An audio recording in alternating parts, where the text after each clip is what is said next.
Welcome to Cedar City, southern Utah, right in Iron County. We're like the westernmost county in the state and almost as far south as you can go.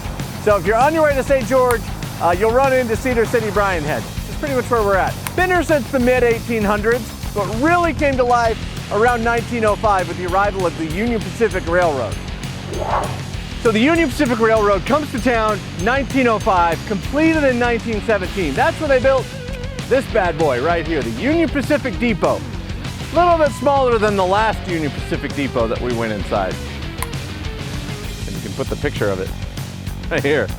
So they finished this in 1923. President Warren G. Harding was on the first train in.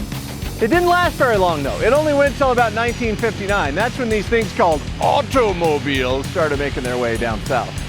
Now it's a Chinese restaurant, I guess, because that makes sense. Walking across Main Street here to Bullock Drugs. Started in 1881. It wasn't in this location. It was actually kind of like a co-op. They would come in, you'd bring your sheep in and trade your sheep for, goods and services and food and stuff. So you think pennies suck, try carrying a sheep around to pay for stuff. So they didn't carry sheep in the store? No, they carry their sheep in just like this, like under one arm. No, so it's like one more of those situations where you like buy into a herd of sheep and then they keep track of how much sheep your money make and then you can use that balance at the store. But there was no sheep carrying. My version was so much cooler. So after a few years, they had to relocate. They needed a bigger and more centralized location to trade their goods and services. This store right here, built in 1917. This is the newer location of Bullock's store. The downstairs, that was the store. The upstairs was actually the hospital. So you'd be like all upstairs, like getting surgery done. They'd be like, oh man, I'm curing this guy a ricket. Hey, nurse, go down and get me some overalls. Go inside. So the building went through some changes over the years and then was bought by the Vickers family in the 1990s.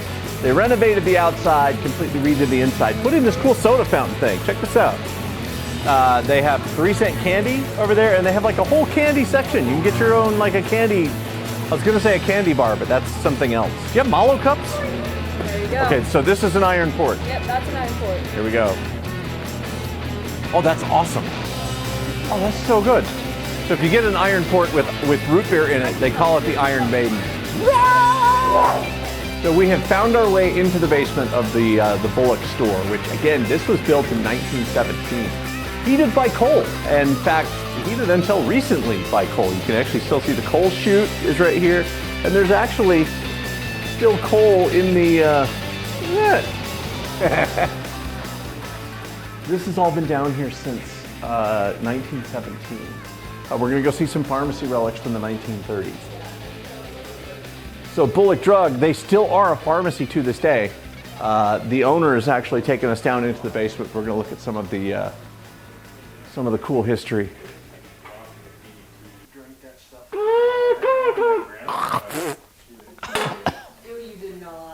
Okay, so obviously in the 1930s, banks were having a bit of a tough time. Something called the Great Depression. You may have heard of it. This bank right here, the Bank of Southern Utah, had to shut its doors Christmas Eve, 1931. After the Depression ends, the citizens of Cedar City wanted to open it back up. But the FDIC, a new regulation by the government, said you can't open this bank until you have $100,000. They got to $90,000, but then get this, the following Monday when they opened, people were lined up down the block ready to deposit their money. They got more than $30,000 put in savings the first day. When banks all over the country at the same time, people were making withdrawals. So the original settlers down here in Cedar City, they had a tabernacle, which is right over there. It's actually not there anymore. They built a post office on it, but they told the original Mormon inhabitants, they're like, hey man, we want to buy this from you. Okay, but we want to build a new church right next door. And they're like, cool. 1931, they start building this bad boy, the Rock Church. Wah! It's not that kind of rock. It's actually called the Rock Church for some other reason. One thing that's cool about it though, if you look at the rocks, you'll notice that like they mirror each other. So one side is an exact duplicate of the other on this front entryway here. Even on the inside, if you have a blue rock over here, there'll be a same one over there. It's kind of cool. And they did all of this by hand in the 1930s. Incredible.